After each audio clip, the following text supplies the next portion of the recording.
Mga kahayahay, ako'y nagbabalik. Hahaha. Teka, ayusin ko muna to. Oh, yeah, oh yeah.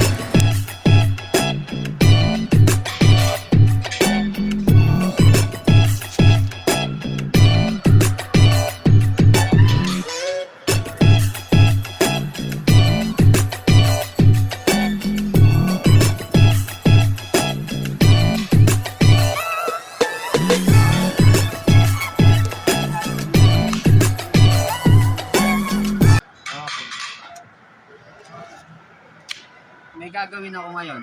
Bali, ang pinakagagawin ko ngayon ay yung pinaka-isa sa mga signature nitong Sushi Library.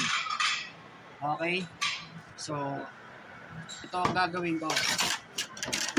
Ang tawag dito ay Chef Shuli Supreme Roll. So, this is the one of the specialty here in Sushi Library.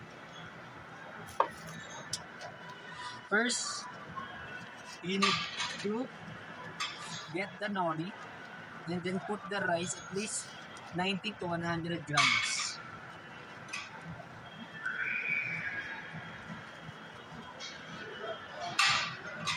That's it. Pagtapos naman, ang kailangan lang naman natin ilagay ay ito ay tobiko kung tawagin dito.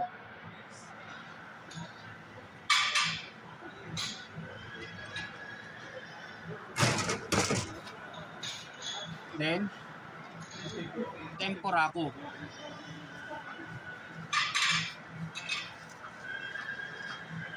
Ngayon, i-flip natin, binaliktad natin.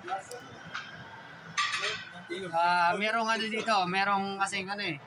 Bali, Ay, may iba na Pilipino yan, no? so gumagawa. Ngayon, so ang gagawin lang natin ngayon, kailangan lang natin lagay dito ng cream. Change the plate this one.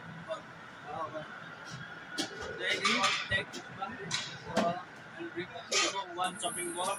I will one doing, one Oh. one set. So this is my head chef, senior chef. This is the only one handsome here in Sushi Library. That name is Kamal Chef. So I will continue what I'm making. So this is cream. So please only 10 to 15 grams like that. Then crispy crab mayo mix. So this one, the standard here is at least 20 grams. Ito. So I will roll now. Make sure na tight. Make sure you tight this your rolling sushi. So pag ganda ng pagkaka-tight mo is mas maganda yung kalalabasan ng roll mo. So sa amin dito, authentic kasi ang sa iba circle, dito kasi is square. So mid muna. Then after ng mid, so ito yung pinakagilid niya.